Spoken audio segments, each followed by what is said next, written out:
आजमगढ़ जिले के पमाई विकास क्षेत्र के अंतर्गत ग्राम भर चकिया में राजभर बस्ती में जुझारू संघर्षशील और क्षेत्र के अवाम की जनता बन सुर्खियों में छाए रहने वाले किसान कांग्रेस नेता वीरेंद्र कुमार यादव गांव की महिलाओं के साथ बैठक कर गांव की समस्याओं पर गहनता से विचार विमर्श कर एक जन आंदोलन चलाकर प्रत्येक की समस्याओं को प्रार्थना पत्र के द्वारा खंड विकास अधिकारी पमाई के माध्यम से जिले व प्रदेश के आला अधिकारियों सहित मुख्यमंत्री उत्तर प्रदेश सरकार तक पहुँचाने को कहा। मीडिया से मुखातिब होते हुए किसान नेता ने कहा कि प्रदेश सरकार एक तरफ जहां विकास का दावा कर रही है वही जमीनी हकीकत कुछ और ही है जो खुली आंखों से देखी जा सकती है। उन्होंने कहा कि जिस गांव के महिलाओं में बीच में बैठा हूं यहां अभी तक एक बड़ी संख्या में लोग आवास और शौचालय के लिए तरस रहे हैं।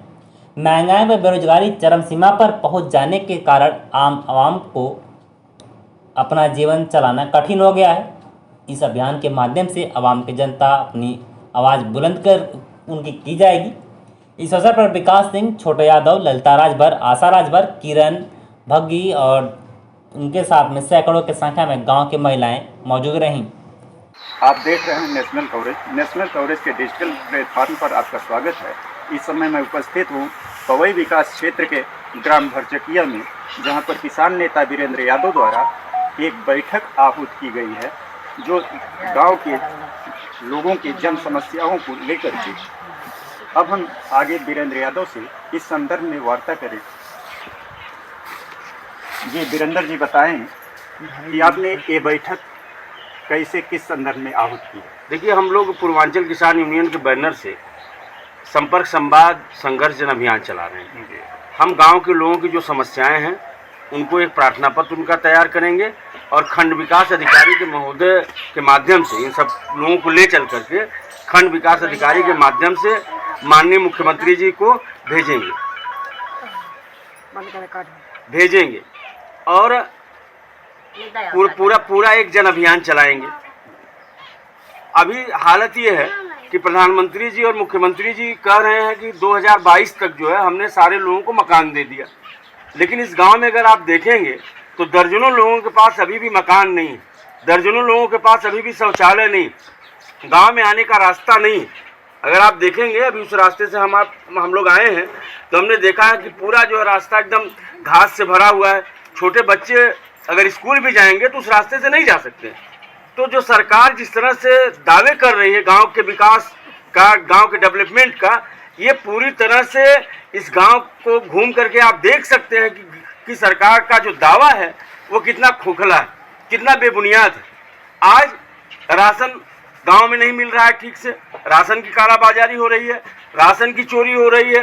राष्ट्रीय ग्रामीण आजीविका मिशन के समूह बने हैं, इन समूहों को पैसे नहीं आवंटित हो रहे हैं, इन लोगों को ट्रेनिंग नहीं मिल रही है, इन लोगों को जो रोजगार से जोड़ा नहीं जा रहा है।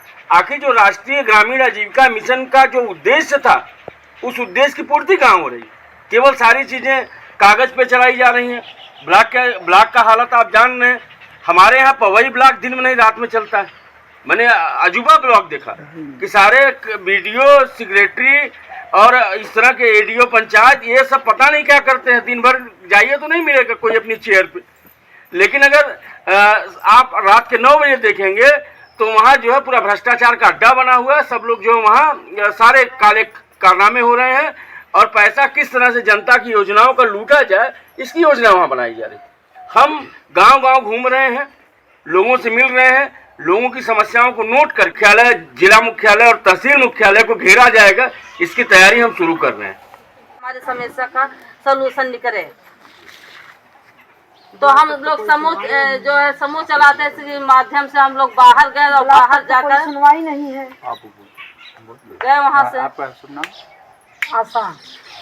आप क्या समूह की आप भी हैं? जी हम लोग भी समूह से जुड़े हुए हैं सर, लेकिन हम इतना ये नहीं समझ पाते कि अपनी हम ब्लॉक तक तो जाते हैं, ब्लॉक तक हमारी आवाज़ कोई सुनता नहीं, ब्लॉक तक हमारी आवाज़ दबा दी जाती है और आगे जाने भर का हमें कोई चांस ही नहीं रहता। हम किसान आदमी, गरीब आदमी अपने खेती बाड़ी में पड़े रहते हैं। आपको आवास तो मिला होगा ना? जी नहीं ना, हमें सरकारी सुविधा कोई मिली ही नहीं। यहाँ तक कि 8-10 साल हमारे मालिक को गुजरे हुए हो गया, हमें अभी तक हमारी विधवा पेंशन भी नहीं बनी है। अच्छा, आपका पेंशन भी नहीं हो पाया? जी नहीं, कुछ नहीं हो पाया हमें, और न कोई भी सरकारी सुविधा हमें कुछ मिला ही नहीं है। तो बच्चे आपके कहाँ हैं? जी बच्चे घर पे हैं, एक दो पढ़ रहे हैं। अच्छा, कितने बच्चे हैं आपके पास? जी मेरे पास 4 बच्चे हैं, अच्छा, बेटी 2 लड़के और 2 लड़कियां। अच्छा, सब वयस्क हैं या छोटे जी हैं? वयस्क हो चुके हैं लगभग। और सर और जो ये राशन पाती मिलता है उसमें भी कहीं रोज रोज एक ना एक का नाम कटा रहता है। जुड़वाने में 300, 400, 500 रुपए लगते हैं और यूनिट पीछे 1 किलो इस बार राशन भी कट गया। पता नहीं पैसे का राशन आया था कि फ्री का आया था, पैसा लेकर कोटेदार फिर राशन दिया। आप अब विरोध करने को हमारे गाँव में बस समस्या यही है, साधन चाहिए। क्या नाम है आपका? हमारा नाम किरण। किरण जी बताइए क्या समस्या है? समस्या यही आवास नहीं है, ना तो लैट्रिन है, शौचालय कुछ नहीं है। खड़ंजा है वो भी टूट के निकल गया है। हम लोग कितना चिल्ला रहे हैं कि बनवा दो बोलते हैं अब बनेगा तब बनेगा, बनवाते नहीं है। कौन कहता है कि आप बनेगा? प्रधान बोलते हैं। कौन है प्रधान आपके गाँव में? दिनेश है। हम लोग का सुनवाई नहीं है, हम लोग चिल्लाते हैं, हम लोग को बोलते हैं कर देंगे, कोई करता ही नहीं है। तो दिनेश नहीं सलाह तक जितने भी प्रधान आए हुए हैं आश्वासन केवल दिए हैं, लेकिन यहाँ पर काम आज तक हुआ ही नहीं कुछ। बस ये लोग सोचते हैं लोग यहाँ से गांव की है जाएंगे कहाँ, हम लोगों के खिलाफ बोलेगा कौन? अरे सर पिछले प्रधान तो हमको बोले अब हम लोग ये प्लान बना लिए हैं कि अब हम लोग लड़ेंगे, चाहे ब्लॉक पे जाना पड़े, चाहे जिला पे जाना पड़े, चाहे आजमगढ़ पूरे, चाहे जहां हम लोगों को जाना पड़ेगा, लेकिन अब हम लोग